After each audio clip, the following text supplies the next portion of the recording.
Menimbang bahwa selanjutnya rombongan saksi Putri Chandrawati juga tiba di Magelang di rumah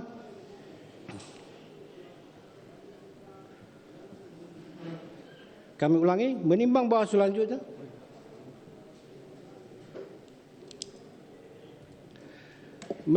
selanjutnya rombongan saksi Putri Chandrawati juga tiba dari Magelang di rumah Saguling, di mana dalam frame 26950 sampai dengan 27237 setelah Putri Chandrawati PCR kemudian masuk ke dalam rumah pukul 15.00 melalui lift menuju lantai 3 dengan mengajak terdakwa. Belakangan terdakwa turun keluar melalui tangga lift pukul 15.03, di mana lantai 3 adalah merupakan area privat keluarga inti yang tidak boleh dimasuki oleh ajudan maupun ART kecuali ada ajakan atau izin dari saksi Putri Chandrawati dan saksi Ferdi Sambo atau keadaan yang mendesak. Menimbang bahwa sejak terdakwa naik ke lantai 3 sampai dengan turun dari lantai 3 melalui pintu belakang menuju tangga arah dapur dalam kurung, di mana akses jalan keluar pintu lantai 3 harus memakai fingerprint saksi Putri Chandrawati dan saksi Ferdi Sambo. Ada sekitar 3 menit saksi Ferdi Sambo, saksi Putri Chandrawati dan terdakwa bertemu. Dan dalam pertemuan tersebutlah majelis hakim menyimpulkan bahwa saksi Putri Chandrawati menceritakan kejadian yang di Magelang. Menimbang bahwa lantai 3 rumah Saguling adalah ruang pribadi keluarga, siapapun baik asisten rumah tangga termasuk ajudan tidak dapat masuk tanpa adanya izin. Untuk itu diajaknya terdakwa oleh saksi Putri Chandrawati ke lantai 3 rumah Saguling tentulah disebabkan terdakwa dianggap penting oleh saksi Putri Chandrawati dan keterangan terdakwa sangatlah penting untuk menambah keyakinan saksi Ferdi Sambo atas kebenaran cerita saksi Putri Chandrawati yang telah disampaikan kepada saksi Ferdi Sambo melalui telepon pada tanggal 8 Juli 2022 dini hari. Apalagi terdakwa telah mengatakan sebelumnya kepada saksi Putri Chandrawati di Magelang, Ibu harus lapor Bapak, biar di rumah ini tidak ada duri dalam rumah tangga.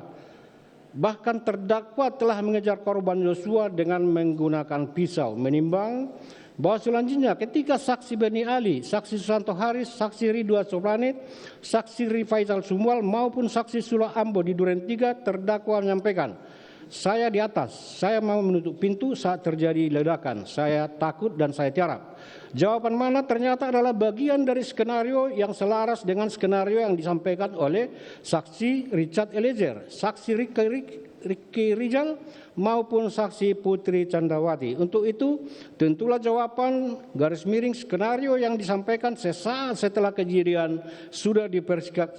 dipersiapkan sebelum tertembaknya korban Yosua Huta Barat. Dan jika dihubungkan dengan diajaknya terdakwa ke lantai 3 oleh saksi Putri Chandrawati menunjukkan bahwa di lantai 3 itulah ada pertemuan dan pembicaraan antara terdakwa, saksi Ferdi Sambo tentang akan dihilangkannya nyawa korban Yosua Huta Barat, termasuk skenario jawaban sebagaimana disampaikan kepada saksi Beni Ali maupun saksi Susanto Haris, saksi Ridwan Soplanit, saksi Rifaizal Sumual maupun saksi Sula Ambo untuk mengelabui kejadian yang sebenarnya.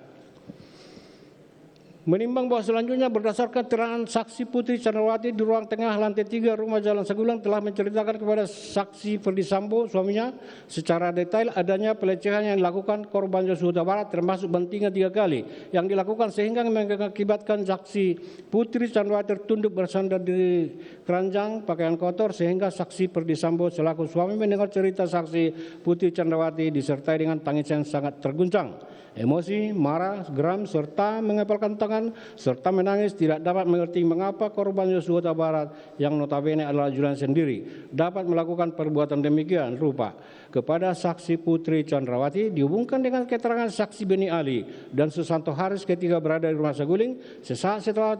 tertembaknya korban Yosua Huta Barat tanggal 8 Juli 2022 malam maupun saksi Arif Rahman pada tanggal 9 Juli 2022, di mana saksi Putri Candrawati setia memberikan keterangan diiringi dengan isak tangis yang mengakibatkan saksi Beni Ali maupun saksi Arif Rahman tersentuh tidak tahan melihat kondisi saksi Putri Candrawati, sehingga tidak melanjutkan meminta keterangan saksi Putri Candrawati tersebut. Untuk itu tentulah pula ketika saksi Putri Candrawati menceritakannya kepada saksi Ferdi Sambo, suaminya disertai isak tangis sedemikian rupa sehingga mengguncangkan saksi Ferdi Sambo dan menambah